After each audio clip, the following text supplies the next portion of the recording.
Uma pessoa que acaba de chegar, era morto e resolveu aceitar Jesus como Salvador.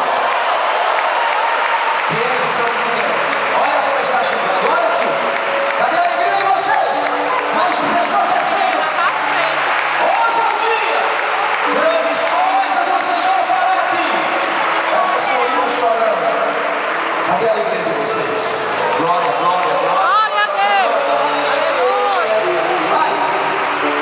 Eis a melhor escolha que eu já. Tem mais alguém para Jesus? Quem sabe canta.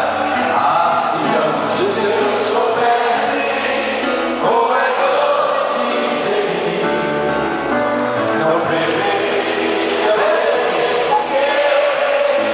Venha Jesus. Venha. Agora que te encontrei, nunca mais te deixarei. Porque és a melhor escolha que já fiz. Vamos fazer oração, mais uma senhora, mais um rapaz, mais uma senhora. Glória a Deus.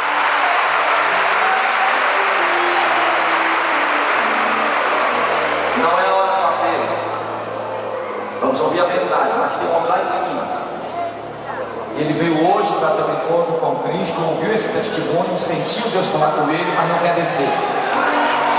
Não quer descer lá na galeria superior. Que tu possas vir antes do teu terminar. Mas se o Senhor revela tu agora, o que é que falta para você vir? Você não já sabe o que é hoje? Hein? Hein?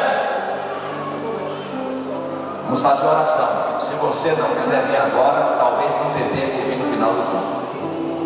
Quem é esse homem? Lá na galeria superior. É? Já posso fazer essa oração, homem? Tem certeza, rapaz? Como é que tu pede um sinal de Deus, rapaz? E Deus te dá um sinal, rapaz? Ei!